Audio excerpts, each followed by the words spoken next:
Hola a todos y todas, están en lectura en voz alta. Continuamos con el libro El signo de los cuatro de Sir Arthur Conan Doyle. Hoy les leo el capítulo 4 y continúo con el formato sin música de fondo. Pónganse cómodos, comenzamos. Capítulo 4. La historia del hombre calvo. Seguimos al indio por un pasillo sórdido y vulgar, mal iluminado y peor amueblado, hasta llegar a una puerta situada a la derecha que abrió de par en par. Quedamos bañados por un resplandor de luz amarilla, y en el centro del resplandor se alzaba un hombre pequeño con la cabeza muy alta, una orla de pelo rojizo alrededor y un cráneo calvo y reluciente que sobresalía del cabello, como la cumbre de una montaña sobresale entre los abetos. Estaba de pie, retorciéndose las manos y con los rasgos de la cara en constante agitación.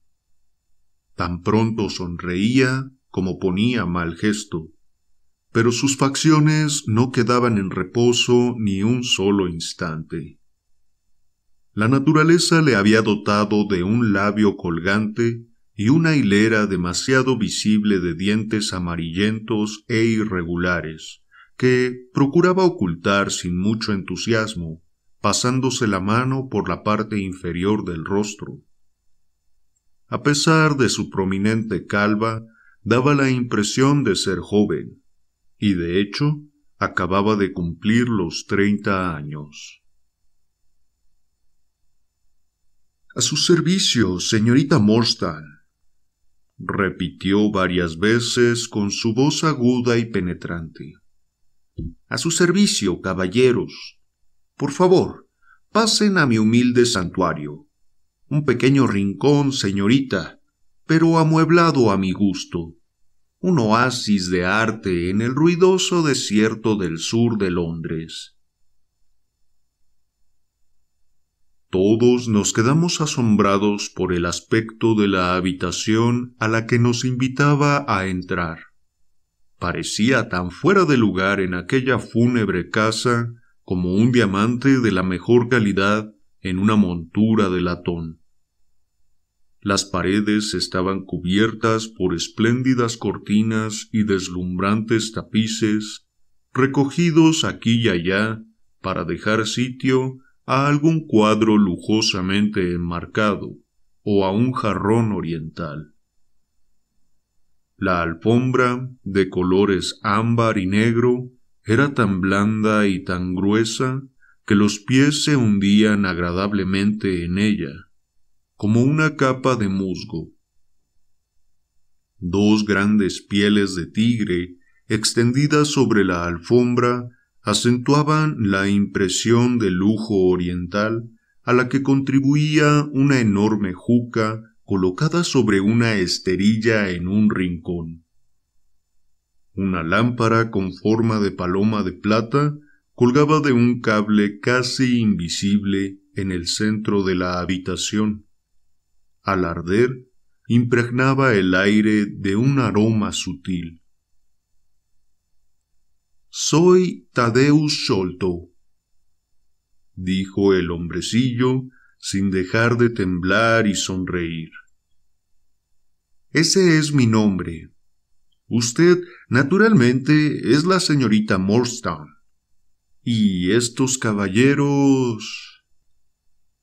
Este es el señor Sherlock Holmes y este el doctor Watson». «Un médico, ¿eh?», exclamó muy excitado. «¿Ha traído su estetoscopio? Podría pedirle...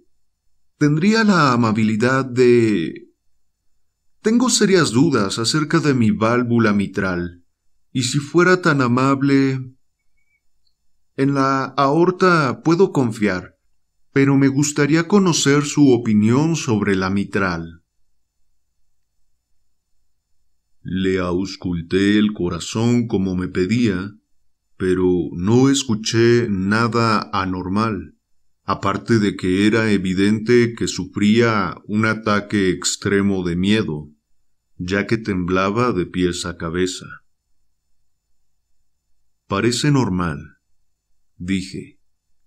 No tiene por qué preocuparse. Tendrá que perdonar mi ansiedad, señorita Morstan, dijo en tono afectado. Tengo muy mala salud y hace tiempo que sospechaba de esa válvula. Me alegra muchísimo oír que mis sospechas eran infundadas. Si su padre, señorita Morstan, no hubiera sometido su corazón a tantas tensiones, tal vez estaría vivo todavía. Me dieron ganas de cruzarle la cara, de tanto que me indignó su cruel e innecesaria alusión a un tema tan delicado. La señorita Morstan se sentó, completamente pálida. Siempre tuve la corazonada de que había fallecido, dijo. Puedo darle toda la información al respecto, dijo él. Y lo que es más, puedo hacerle justicia, y lo haré, diga lo que diga mi hermano Bartolomeo. Me alegro de que hayan venido sus amigos, no solo para escoltarla, sino también para que sean testigos de lo que me dispongo a hacer y decir. Entre los tres podremos hacer frente a mi hermano Bartolomeo. Pero que no intervengan extraños, ni policías ni funcionarios. Podemos arreglarlo todo perfectamente entre nosotros, sin ninguna interferencia. Nada molestaría tanto a mi hermano Bartolomeo como la publicidad. Se sentó en un canapé bajo y nos miró inquisitivamente, sin dejar de guiñar sus ojos azules, miopes y acuosos. Por mi parte, dijo Holmes, lo que usted vaya a decirnos quedará entre nosotros. Yo asentí para mostrar mi conformidad. Perfecto, perfecto, dijo Sholto. ¿Le apetece un vaso de Chianti, señorita Morstan? ¿O de Tokay? No tengo ninguna otra clase de vino. ¿Quiere que abra una botella? ¿No? Muy bien. Confío en que no pondrá objeciones al tabaco. El balsámico olor del tabaco oriental. Estoy un poco nervioso y mi juca es para mí un sedante maravilloso. Aplicó una cerilla a la gran cazoleta de la pipa y el humo burbujeó alegremente a través del agua de rosas. Los tres nos sentamos en semicírculo adelantando la cabeza y apoyando la barbilla en las manos, mientras el extraño y tembloroso hombrecillo de cráneo alto y reluciente aspiraba inquietas bocanadas en el centro. Cuando decidí comunicarle todo esto, dijo, podría haberle dado mi dirección desde un principio, pero tuve miedo de que no hiciera caso de mis condiciones y trajera con usted gente desagradable. Así pues, me tomé la libertad de concertar una cita de manera que mi sirviente Williams pudiera verlos antes. Tengo completa confianza en su discreción, y le ordené que, si no quedaba satisfecho, no siguiera adelante. Tendrá que perdonarme estas precauciones, pero soy hombre de costumbres reservadas, e incluso, podría decir, de gustos refinados, y no hay nada tan antiestético como un policía. Me repugnan por naturaleza todas las manifestaciones de burdo materialismo. casi nunca entro en contacto con la masa vulgar. Vivo, como usted ve, rodeado de una cierta atmósfera de elegancia. Podríamos decir que soy un mecenas de las artes. Son mi debilidad. Ese paisaje es un auténtico Corot, y aunque un entendido podría sentir ciertas dudas acerca de ese Salvatore Rosa, con este Bouguereau no puede haber la menor duda. Me encanta la escuela francesa moderna. Perdone usted, señor Sholto, dijo la señorita Morstan, pero he venido aquí a petición suya para enterarme de algo que usted desea contarme. Es ya muy tarde y me gustaría que la entrevista fuera lo más breve posible. En el mejor de los casos, creo que nos tomará algún tiempo, respondió él, porque, naturalmente, tendremos que ir a Norwood a ver a mi hermano Bartolomeo. Podemos ir todos y trataremos de convencerlo. Está muy enfadado conmigo por haber tomado la iniciativa que me parecía justa. Anoche tuvimos unas palabras bastante fuertes. No pueden imaginar lo terrible que se pone cuando está furioso. Si vamos a ir a Norwood, tal vez convendría salir ya, me atreví a sugerir. Sholto se echó a reír hasta que las orejas se le pusieron completamente rojas. Así no adelantaríamos nada, exclamó. No sé lo que diría si me presentara con ustedes así de repente. No, tengo que prepararles, explicándoles cuáles son nuestras respectivas posiciones. En primer lugar, debo decirles que hay ciertos detalles de la historia que yo mismo ignoro. Solo puedo explicarles los hechos hasta donde yo los conozco. Como ustedes habrán adivinado, mi padre era el mayor John Sholto, del ejército de la India. Se retiró hace unos 11 meses y se instaló en el pabellón Pondicherry, en Upper Norwood. En la India le había ido bien, y se trajo de allá una considerable cantidad de dinero, una gran colección de valiosas curiosidades y un equipo de sirvientes nativos. Con estos recursos se compró una casa y vivió con todo lujo. Mi hermano gemelo Bartolomeo y yo éramos sus únicos hijos. Recuerdo muy bien la sensación que provocó la desaparición del capitán Morstan. Leímos los detalles en la prensa, y como sabíamos que había sido amigo de nuestro padre, comentábamos el caso con toda libertad en su presencia. Incluso participaba en nuestras especulaciones sobre lo que podría haber ocurrido. Ni por un instante sospechamos que él estuviera al corriente del secreto, que sólo él, entre todos los hombres, sabía que había sido de Arthur Morstan.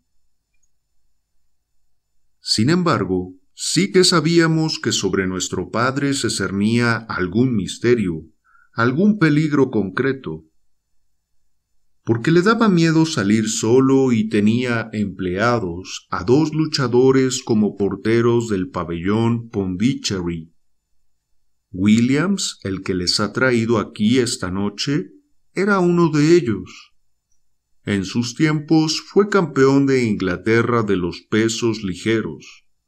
Nuestro padre nunca nos dijo de qué tenía miedo, pero sentía una extraordinaria aversión hacia los hombres con pata de palo. En una ocasión llegó a disparar su revólver contra un hombre con pata de palo que resultó ser un inofensivo vendedor ambulante que iba de casa en casa. Tuvimos que pagar una elevada suma para silenciar el asunto. Mi hermano y yo creíamos que se trataba de una simple manía de nuestro padre, pero los acontecimientos posteriores nos hicieron cambiar de opinión. A principios de 1882, mi padre recibió una carta de la India que le causó un gran sobresalto. Al abrirla, estuvo a punto de desmayarse en la mesa del desayuno, y desde aquel día estuvo enfermo hasta que murió. Jamás pudimos descubrir lo que decía aquella carta, pero mientras la tenía en las manos, pude ver que era breve y estaba escrita con muy mala letra. Desde hacía varios años, nuestro padre padecía de dilatación del vaso, pero a partir de entonces empeoró rápidamente, y hacia finales de abril supimos que no había esperanzas y que quería hacernos una revelación postrera. Cuando entramos en su habitación, estaba incorporado en la cama con ayuda de varias almohadas y respiraba con dificultad. Nos pidió que cerráramos la puerta y que nos situáramos uno a cada lado de la cama. Entonces, cogiéndonos de las manos, nos contó una historia extraordinaria, con una voz quebrada por la emoción y el dolor a partes iguales. Voy a intentar repetírsela a ustedes con sus mismas palabras. Solo hay una cosa, nos dijo, que me pesa en la conciencia en este momento supremo. Es la manera en que me he portado con la pobre huérfana de Morstan.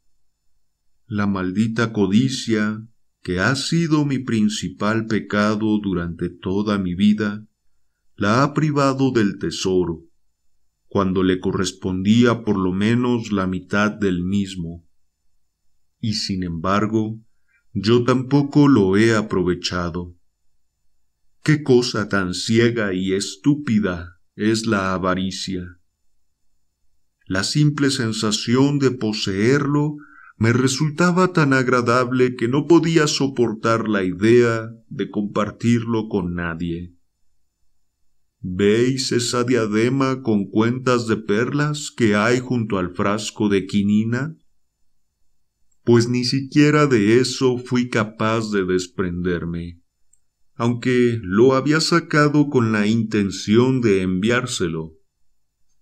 Vosotros, hijos míos, le daréis una parte justa del tesoro de Agra, pero no le enviéis nada, ni siquiera la diadema, hasta que yo haya muerto.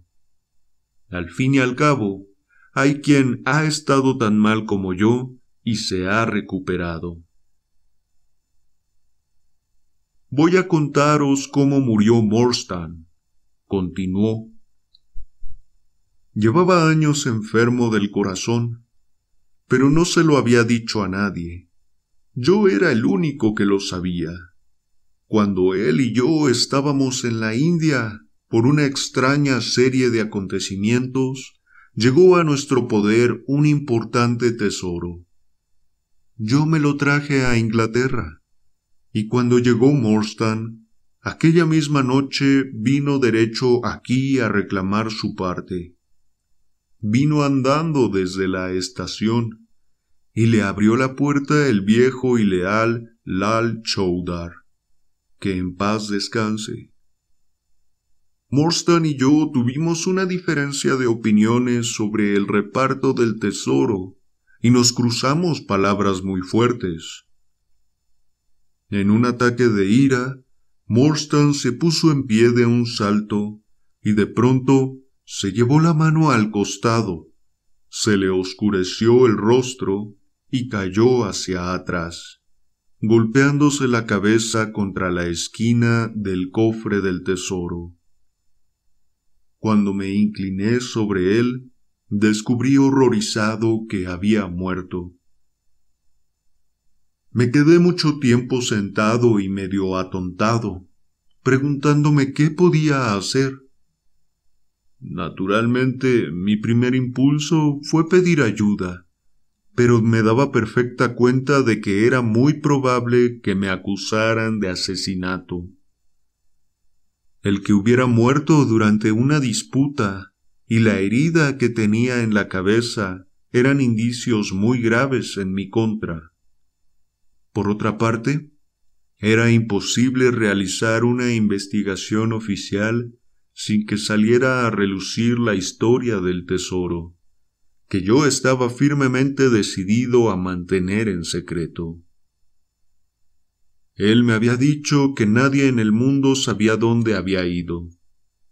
Me pareció que no había ninguna necesidad de que alguien lo supiera jamás. Todavía seguía dándole vueltas al asunto cuando levanté la mirada y vi a mi sirviente, Lal Choudar, en el umbral de la puerta. Entró con sigilo y cerró la puerta con pestillo. «No temas, Sahib», dijo. «Nadie tiene por qué saber que usted lo ha matado. Esconderemos el cadáver y ¿quién va a enterarse?» «Yo no lo maté», dije. Lal Choudar meneó la cabeza y sonrió. «Lo he oído todo, Sahib», dijo. «Oí la pelea y oí el golpe. Pero mis labios están sellados. Todos están dormidos en la casa. Lo sacaremos entre los dos». Aquello bastó para decidirme. Si mi propio sirviente era incapaz de creer en mi inocencia, ¿cómo podía esperar que me creyeran 12 estúpidos tenderos formando parte de un jurado?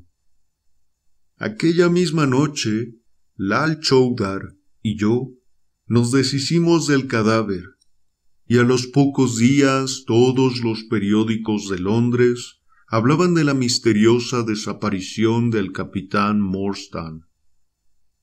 Os cuento todo esto para que veáis que no fue mi culpa. Sí soy culpable, en cambio, de haber escondido no solo el cadáver, sino también el tesoro, y de haberme quedado con la parte de Morstan, además de la mía. Por eso quiero que vosotros os encarguéis de reparar mi falta. Acercad el oído a mi boca.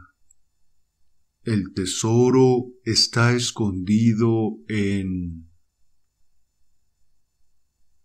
En aquel instante, su rostro sufrió una horrible transformación. Se le desorbitaron los ojos, se le desencajó la mandíbula y gritó con una voz que jamás podré olvidar: «No le dejéis entrar. Por amor de Dios, no le dejéis entrar». Los dos nos volvimos hacia la ventana que teníamos a la espalda, en la que nuestro padre tenía clavada la mirada. Una cara nos miraba desde la oscuridad. Pudimos ver su nariz blanqueada al aplastarse contra el cristal. Era un rostro barbudo, con ojos feroces y crueles, y una expresión de maldad concentrada. Mi hermano y yo corrimos hacia la ventana, pero el hombre había desaparecido.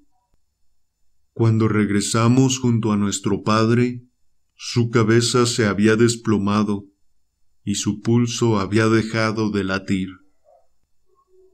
Aquella noche registramos el jardín sin encontrar ni rastro del intruso, exceptuando una única pisada bajo la ventana, en un macizo de flores, De no ser por aquella huella, habríamos podido pensar que aquel rostro feroz era un producto de nuestra imaginación. Sin embargo, pronto tuvimos una nueva y contundente prueba de que alguna fuerza secreta actuaba a nuestro alrededor. Por la mañana encontramos abierta la ventana de la habitación de nuestro padre.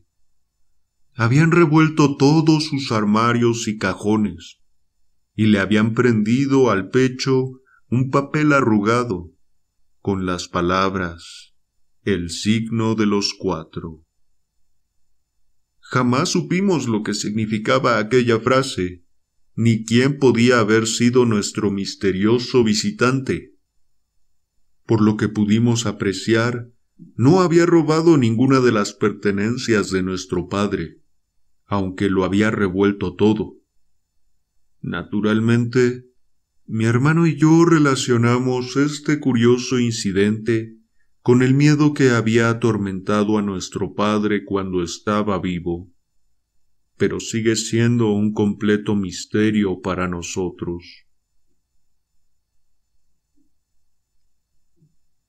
El hombrecillo se inclinó para volver a encender su juca, y estuvo unos momentos dando chupadas, con expresión pensativa. Todos habíamos quedado absortos escuchando aquel extraordinario relato. Durante la breve descripción de la muerte de su padre, la señorita Morstan se había puesto pálida como un cadáver, y por un momento temí que fuera a desmayarse. Sin embargo, se recuperó bebiendo un vaso de agua que yo le serví de una garrafa veneciana que había en una mesita. Sherlock Holmes estaba echado hacia atrás en su asiento, con expresión abstraída y los párpados medio cerrados sobre sus ojos relucientes. Al mirarlo, no pude evitar acordarme de que aquel mismo día se había estado quejando de las vulgaridades de la vida. Por lo menos, aquí tenía un problema capaz de poner a prueba toda su sagacidad. El señor Tadeusz Sholto nos miró a todos, visiblemente orgulloso del efecto que había producido su relato, y continuó, entre chupada y chupada, a su voluminosa pipa. Como podrán suponer, dijo, mi hermano y yo estábamos excitadísimos por aquel tesoro del que nos había hablado nuestro padre. Durante semanas y meses cavamos y registramos en todos los rincones del jardín y de la casa sin localizar el escondrijo. Era como para volverse loco, pensar que lo tenía en la punta de la lengua en el mismo instante de morir. La diadema que nos había enseñado daba idea del esplendor de las riquezas ocultas. Mi hermano Bartolomeo y yo tuvimos algunas discusiones acerca de aquella diadema. Era evidente que las perlas tenían muchísimo valor, y él se resistía a desprenderse de ellas, porque, aquí entre nosotros, también mi hermano tiene cierta tendencia al pecado de mi padre. Además, creía que entregar la diadema podría dar lugar a habladurías, que al final nos meterían en apuros. Lo más que pude hacer fue convencerle de que me permitiera averiguar la dirección de la señorita Morstan y enviarle las perlas una a una, a intervalos fijos, para que al menos nunca más pasara necesidades. Fue una idea muy generosa, dijo nuestra acompañante emocionada. Ha sido usted muy amable. El hombrecillo agitó la mano en señal de negativa. Nosotros éramos como sus albaceas, dijo. Así es como lo veía yo, aunque mi hermano Bartolomeo no acababa de estar de acuerdo. Nosotros teníamos ya mucho dinero. Yo no deseaba más. Además, habría sido de muy mal gusto tratar a una joven de manera tan mezquina.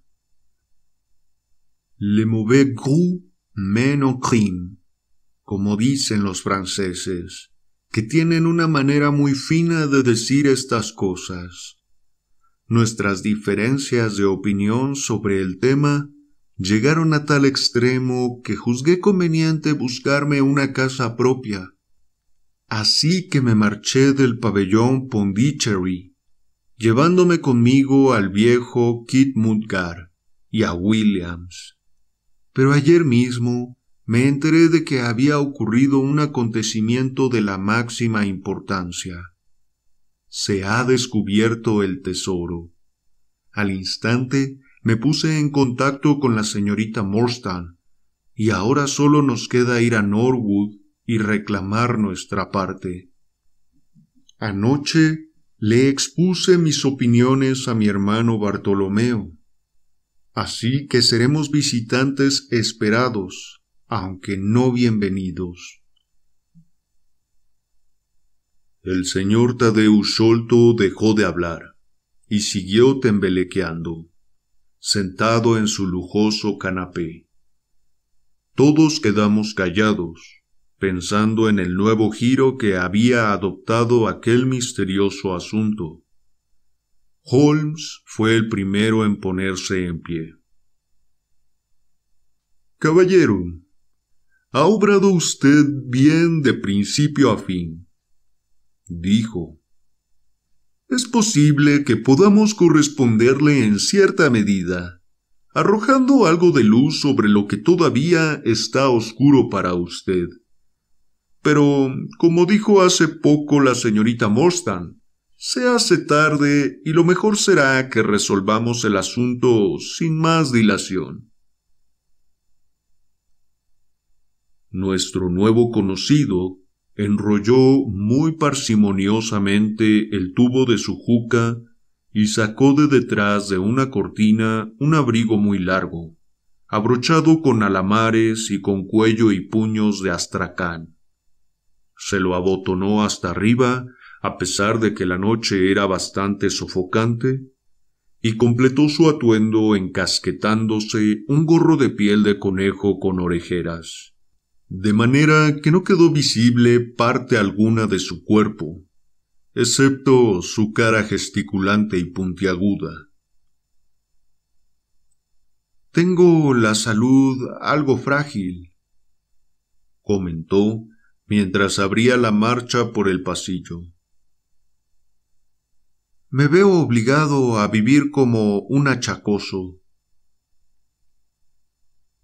El coche nos aguardaba fuera, y era evidente que nuestro programa estaba organizado de antemano, porque el cochero arrancó inmediatamente a paso rápido. Tadeusz Sholto hablaba sin parar, con una voz que destacaba muy por encima del traqueteo de las ruedas. «Bartolomeo es un tipo listo», dijo. «¿Cómo creen que averiguó dónde estaba el tesoro? Había llegado a la conclusión de que tenía que estar en alguna parte de la casa. Así que calculó todo el espacio cúbico de la casa y tomó medidas por todas partes, de manera que no quedara por comprobar ni una pulgada. Entre otras cosas, descubrió que la altura del edificio era de 74 pies, pero que sumando las alturas de todas las habitaciones y dejando margen suficiente para los espacios entre ellas, que verificó haciendo calas, el total no pasaba de 70 pies. Faltaban 4 pies por alguna parte. Solo podían estar en lo alto del edificio. Así que abrió un agujero en el techo de yeso de la habitación más alta, y allí, efectivamente, encontró un pequeño desván, completamente tapiado, que nadie conocía. En el centro estaba el cofre del tesoro, colocado sobre 2 vigas. Lo descolgó a través del agujero y allí lo tiene. Ha calculado el valor de las joyas en $500,000 de libras esterlinas como mínimo. Al oír aquella gigantesca cifra, todos nos miramos con ojos desorbitados. Si podíamos hacer valer sus derechos, la señorita Morstan dejaría de ser una humilde institutriz para convertirse en la heredera más rica de Inglaterra. Cualquier amigo leal habría tenido que alegrarse ante semejante noticia, pero confieso avergonzado que me dejé vencer por el egoísmo y sentí que el corazón me pesaba, como si fuera de plomo. Balbuceé unas cuantas y entrecortadas palabras de felicitación y me quedé abatido, con la cabeza gacha, sordo el parloteo de nuestro nuevo amigo. Decididamente, el hombre era un hipocondriaco sin remedio, y yo era vagamente consciente de que iba enumerando interminables series de síntomas y suplicando información acerca de la composición y efectos de innumerables potingues de charlatán, varios de los cuales llevaba en el bolsillo, en un estuche de cuero. Confío en que no recuerdo ninguna de las respuestas que le di aquella noche. Holmes asegura que me oyó advertirle del gran peligro que supone tomar más de 2 gotas de aceite de ricino, y que le recomendé estricnina en grandes dosis como sedante.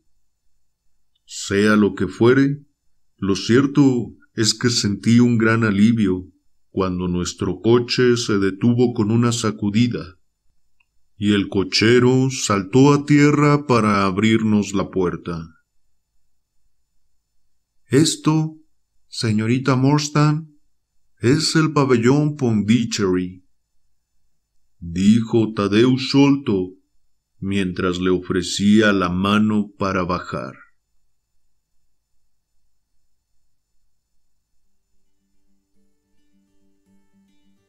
Bueno, amigos, este fue el capítulo 4 del libro El signo de los 4.